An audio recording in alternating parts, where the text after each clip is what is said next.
नमस्कार। मैं हूं संजू बामू और फिर से आप सभी का स्वागत है एक और YouTube वीडियो में।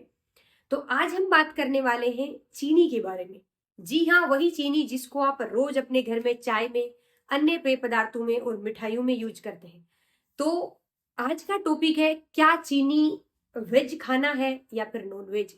हाँ, अगर आप अपने आप को कहते हैं कि मैं प्योर वेजिटेरियन हूँ या वेजिटेरियन हूँ यानी शाकाहारी हूँ, मैं मांस मच्छी नहीं खाता, मैं मांसाहारी नहीं हूं, लेकिन अगर आप चीनी खाते हैं तो हो सकता है आप शाकाहारी की श्रेणी में ना आते हो।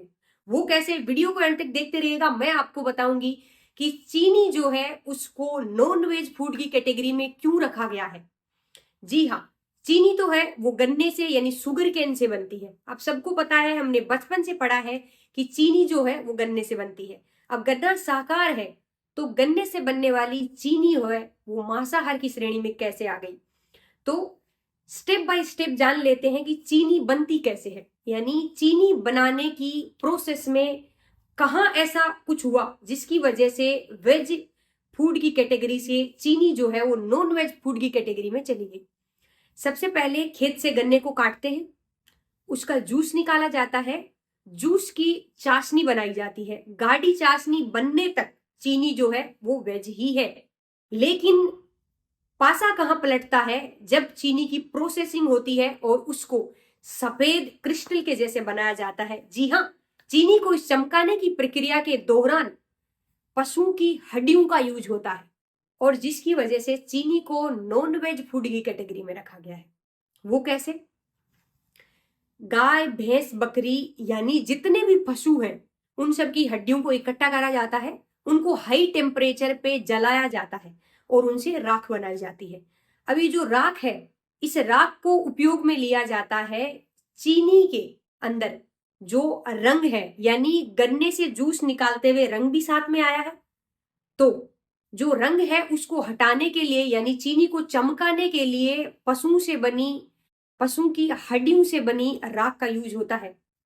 हाँ, तो जो नॉन वेजिटेरियन लोग हैं उनको इस बात से फर्क नहीं पड़ता कि अपन जो चीनी खा रहे हैं वो वेज है कि नॉन वेज है। लेकिन एक तो वो लोग जो हिंदू धर्म को मानते हैं, जिस गाय की हम पूजा करते हैं, अगर उन्हीं की हड्डियों से बनी हुई राख का उपयोग चीनी बनाने में किया जाता है तो ये बात हमें बहुत धक्का देने वाली लग सकती है। अब देखो, चीनी जो है वो वेज भी होती है और नॉन वेज भी होती है। पहले सारी कंपनी जो है, मोस्टली सारी कंपनीज में पशु की हड्डियों को ही उपयोग में लिया जाता था चीनी जो है उसका शुद्धिकरण करने के लिए या प्योरिफिकेशन करने के लिए। लेकिन जो एनिमल डिपार्टमेंट है, जो एनिमल वेलफेयर ऑर्गेनाइजेशंस हैं, उन्होंने इस बात पे मुद्दा उठाया कि आप पशुओं की हड्डियों को उपयोग नहीं ले सकते चीनी बनाने में। तो मोस्टली इंडिया में बहुत सारी कंपनीज ने बंद कर दिया है, लेकिन अब भी चोरी छिपे कहीं ना कहीं ऐसा जरूर होता है। तो आपको सतर्क रहने की जरूरत है कि जो चीनी आप खा रहे हैं वो वेज है कि नॉन वेज। ये भी मैं इस वीडियो में बताऊंगी कि आप कैसा पता लगाएंगे कि जो चीनी आपके घर में यूज हो रही है वो वेज है कि नॉन वेज है। और अब आपने अब तक तो जाने अनजाने में उस नॉन वेजिटेरियन फूड की कैटेगरी वाली चीनी को खा लिया, लेकिन आप आगे से नहीं खाना चाहते तो आपके पास क्या ऑप्शन है। आपके मन में ये भी सवाल आ सकता है कि आखिर पशु की हड्डियों को ही क्यों यूज में लेते हैं शुद्धिकरण के लिए। देखो, जीव जंतु या इंसान कोई भी हो, उनकी हड्डियां जो होती हैं उनको जलाने के बाद जो राख बनती है उस राख में फॉस्फेट होता है, उसमें कार्बन होता है, उसमें कैल्शियम होता है, क्योंकि फॉस्फेट कैल्शियम की हड्डियां बनी होती हैं। तो उस राख में भी ये सारी चीजें होती हैं और फॉस्फेट कार्बन और कैल्शियम की ऐसी प्रॉपर्टीज होती हैं, उसमें से गुण होते हैं कि वो कलर को अपने में अब्जॉर्ब कर लेते हैं यानी सोख लेते हैं और जिस भी चीज उसके साथ प्रोसेस करा जाए वो व्हाइट कलर की हो जाती है। यानी जो चीनी है उसको चमकदार बनाने के लिए, उसमें से जो रंग निकालने के लिए हमने जो राख डाली, उस राख के अंदर फॉस्फोरस कार्बन और कैल्शियम है। तो ये क्या करते हैं, नलियां होती हैं बहुत बड़ी बड़ी, उसके अंदर राख को भरते हैं और उसके अंदर से उस जो शुगर केन की अपन ने चाशनी बनाई थी उस चाशनी को उन नलियों के अंदर से निकाला जाता है। तो जो भी चाशनी के अंदर कलर है गन्ने का, वो जो कार्बन फॉस्फोरस और कैल्शियम है वो सोख लेते हैं और व्हाइट चमचमाती चीनी बाहर आती है। तो ये प्रोसेस का तरीका है, इसलिए इसको यूज करते हैं क्योंकि वो सबसे अच्छी उसमें ये प्रॉपर्टी है कि वो कलर को सोख लेता है।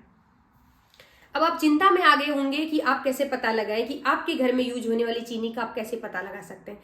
तो बहुत सारी सर्टिफाइड कंपनियां हैं जो कहती हैं कि हम हड्डियों को यूज नहीं लेते चीनी के प्यूरिफिकेशन में।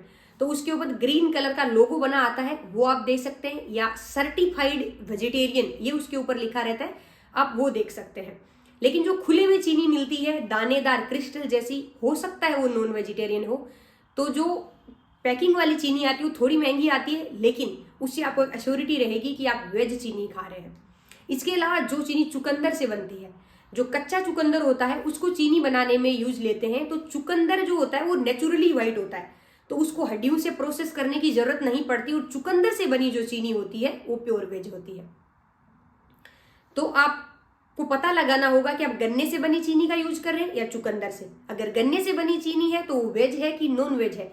तो आपको सर्टिफाइड कंपनियां जो कहती हैं कि हम प्योर वेज बनाते हैं, आपको वहां की चीनी खरीदनी चाहिए, वो चीनी खानी चाहिए। अगर आपको इस बात से फर्क पड़ता है कि ये चीज मेरे धर्म के खिलाफ है और मैं नॉन वेज चीनी नहीं खा सकता।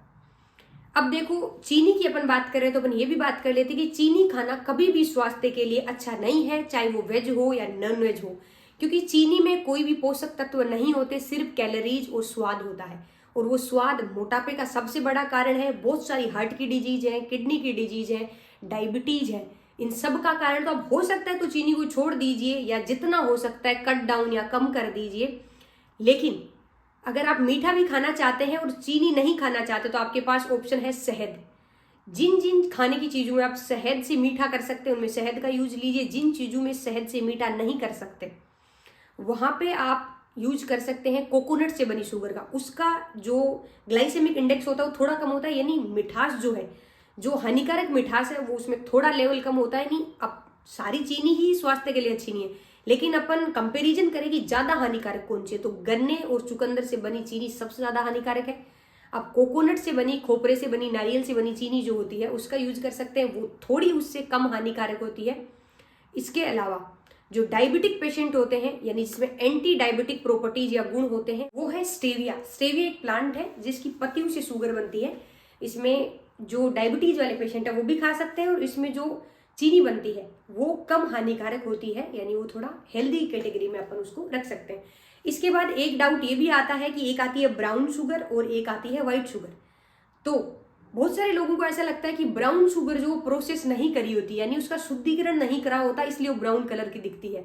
तो क्या हम व्हाइट शुगर की जगह ब्राउन शुगर को ले सकते हैं, जिसमें हो सकता है कि बोन से प्रोसेस नहीं करा हुआ हो? तो ऐसा नहीं है कि ब्राउन शुगर जो है वो ब्राउन इसलिए कि उसका शुद्धिकरण नहीं हुआ, उसका भी शुद्धिकरण होता है, लेकिन उसका शुद्धिकरण का एक लेवल जो है वो कम रहता है, जिसकी वजह से वो थोड़ी ब्राउन कलर की दिखती है। लेकिन ऐसा नहीं है कि उसमें पशुओं की हड्डियों का यूज नहीं करा, उसके शुद्धिकरण में भी हड्डियों का यूज होता है। इसके बाद में अगला सवाल है कि चीनी इतनी हानिकारक क्यों है? अगर आपने वो चीनी खाई है जो व्हाइट कलर की, जितनी ज्यादा व्हाइट कलर की दिखती है इसका मतलब उतना ज्यादा शुद्धिकरण करा है। तो पहली बात है, या तो शुद्धिकरण हुआ है पशुओं की हड्डियों से। तो अगर आपको नॉन वेज चीनी नहीं खानी तो आपका दूसरा ऑप्शन है कि आप वेज चीनी खाओ। तो वेज चीनी है, उसका प्रोसेस किससे करते हैं? फिर उसका प्रोसेस करते हैं केमिकल से, यानी जैसे सल्फर हो गया, फॉस्फोरस हो गया। आपने बहुत सारी चीनियों पे लिखा हुआ देखा होगा कि सल्फर फ्री, ऐसे लिखते हैं। इसका मतलब है कि बहुत सारी कुछ चीनी होती है जिसमें सल्फर होता है, यानी उसका प्रोसेस करने के लिए सल्फर का यूज किया गया। तो अगर आप बहुत चमकदार चीनी खा रहे हैं तो या तो वो नॉनवेज है या फिर वो केमिकल से प्रोसेस करी हुई, तो आप बहुत सारे केमिकल्स खा रहे हैं तो वैसे अनहेल्दी है। तो डिसीजन आपका है कि आपको चीनी खानी है, चीनी के अल्टरनेटिव खाने हैं, वेज चीनी खानी है, नॉन वेज चीनी खानी है। तो ये थी पूरी जानकारी। अब आप कमेंट करके बताओ कि आपके घर में जो चीनी यूज हो रही है क्या वो नॉन वेज है या वेज है? क्या आपको ये बात पहले से पता थी या फिर आज ही पता चला है? और अपने सारे रिश्तेदारों को, सब रिलेटिव को वीडियो शेयर कर देना, क्योंकि हर घर में चीनी यूज होती है। Thank you.